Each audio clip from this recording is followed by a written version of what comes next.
अगर मैं आपसे कहूं कि आप सिर्फ अपना शरीर नहीं है, आप सिर्फ अपना दिमाग भी नहीं है, बल्कि आपकी चेतना समय और स्थान से भी परे है। सोचिए, आप यही बैठे हैं, लेकिन आपके विचार कहीं भी जा सकते हैं। आप बचपन में लौट सकते हैं, आप भविष्य की कल्पना कर सकते हैं। तो फिर असली सवाल यह है, क्या चेतना समय और स्थान के नियमों को मानती ही नहीं? इस वीडियो में हम एक ऐसी सच्चाई को जानने वाले हैं जो विज्ञान, दर्शन और अध्यात्म तीनों को हिलाकर रख देती है। हम जानेंगे, क्या चेतना दिमाग से पैदा होती है या दिमाग में केवल व्यक्त होती है? क्या हम सिर्फ 3 आयामी शरीर हैं या एक बहुआयामी अस्तित्व? और सबसे खतरनाक सवाल, अगर हम अनंत हैं तो खुद को इतना सीमित क्यों मानते हैं? समय और स्थान का भ्रम। हमें बचपन से सिखाया जाता है कि समय एक सीधी रेखा में चलता है, भूतकाल, वर्तमान, भविष्य। लेकिन क्या आपने कभी गौर किया है, जब आप किसी पुरानी याद में खो जाते हैं तो वर्तमान गायब हो जाता है। जब कोई दुर्घटना होती है तो समय अचानक धीमा लगने लगता है। जब आप गहरे ध्यान में होते हैं तो घंटों का एहसास कुछ पलों जैसा हो जाता है। इसका मतलब साफ है, समय कोई स्थायी चीज नहीं है। समय चेतना का अनुभव है। विज्ञान की सीमा। आधुनिक विज्ञान ने दिमाग के लगभग हर हिस्से को समझ लिया है।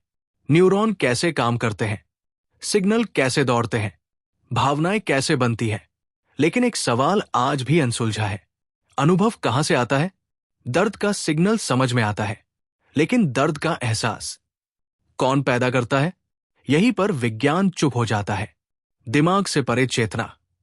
हजारों साल पहले, जब न प्रयोगशालाएं थी न मशीनें, तब ऋषियों ने एक बात बहुत स्पष्ट कही थी, चेतना शरीर में नहीं है, शरीर चेतना में है। उपनिषद कहते हैं, प्रज्ञानम ब्रह्मा, अर्थात चेतना ही परम सत्य है। मतलब चेतना कोई साइड इफेक्ट नहीं, चेतना ही मूल वास्तविकता है। योगियों के अनुभव। योगियों ने वह देखा जो आम इंसान नहीं देख पाता। समाधि, त्रिकाल दर्शन, सूक्ष्म शरीर का अनुभव। ये कल्पनाएं नहीं थी, ये प्रत्यक्ष अनुभव थे। जब चेतना शरीर से परे जाती है, दुनिया भर में लाखों लोग एक जैसे अनुभव बताते हैं। वे कहते हैं, उन्होंने अपने शरीर को नीचे से देखा। Near death experience, out of body experience, lucid dreaming. Doctor हैरान रह जाते हैं, क्योंकि उस समय दिमाग की गतिविधि लगभग शून्य होती है। तो सवाल उठता है, अनुभव कौन कर रहा था? क्वांटम भौतिकी और ऑब्जर्वर।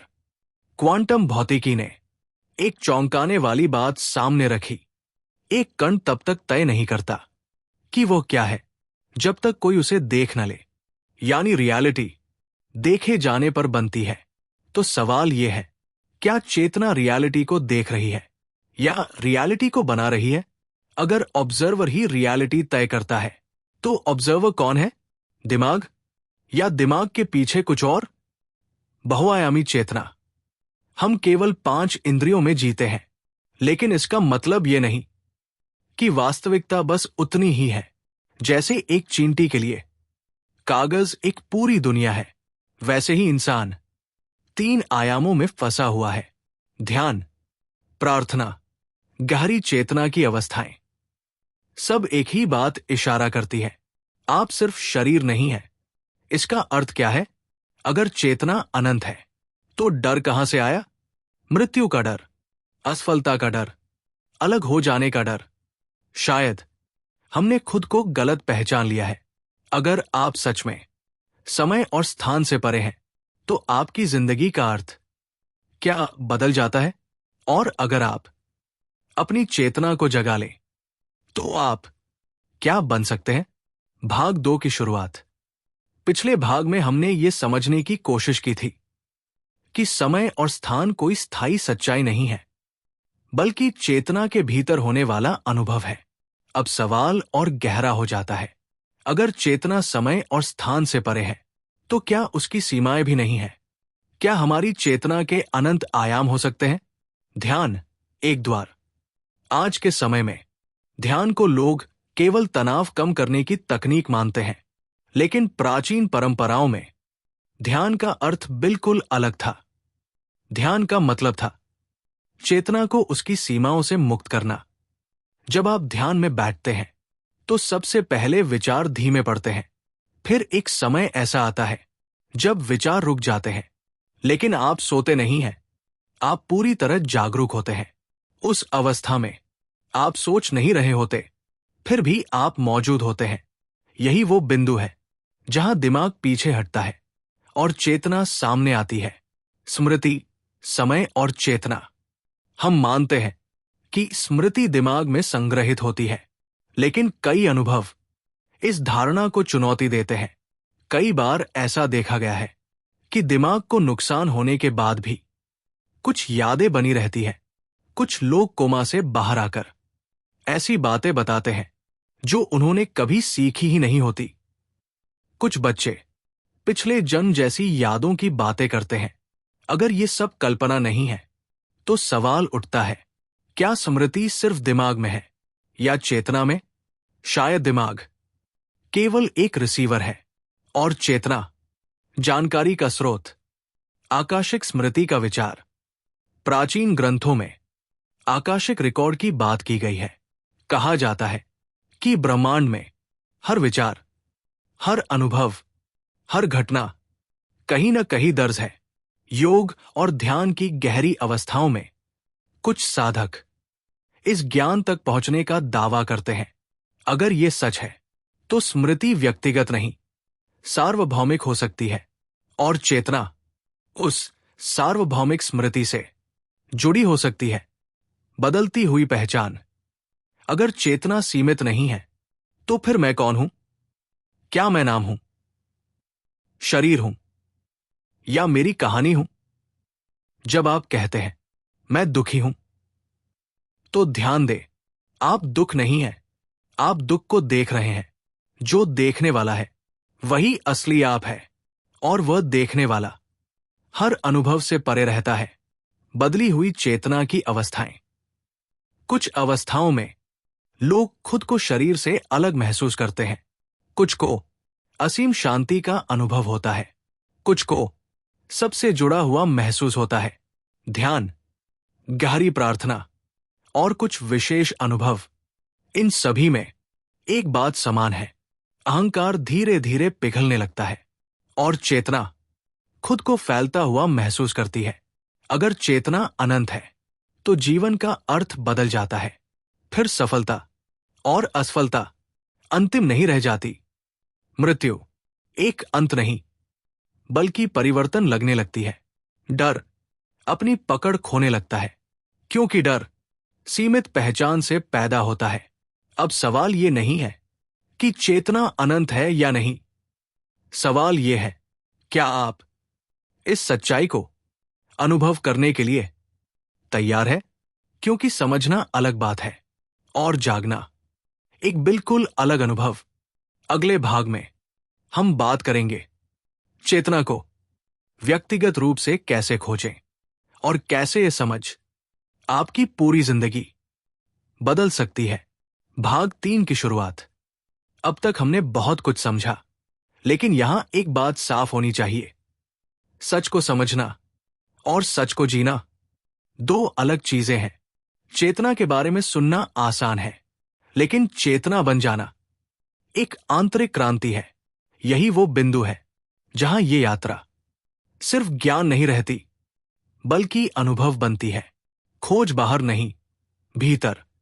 हम पूरी जिंदगी बाहर जवाब ढूंढते रहते हैं, किसी किताब में, किसी गुरु में, किसी सिद्धांत में, लेकिन एक दिन ये एहसास होता है जिसे हम खोज रहे थे वो हमेशा हम ही थे। चेतना को कहीं बाहर खोजने की जरूरत नहीं, क्योंकि आप स्वयं चेतना है। मौन की शक्ति। दुनिया शोर से भरी हुई है, लेकिन सत्य हमेशा मौन में प्रकट होता है। जब आप कुछ देर के लिए कुछ भी बनने की कोशिश छोड़ देते हैं, तभी आप वो बनते हैं जो आप हमेशा थे। मौन कोई खालीपन नहीं, मौन चेतना की सबसे शुद्ध अवस्था है। साक्षी बनना। अपने विचारों को देखें, जैसे बादल आकाश में आते जाते हैं। अपने भावों को देखें, जैसे लहरें समुद्र में उठती और बैठती है।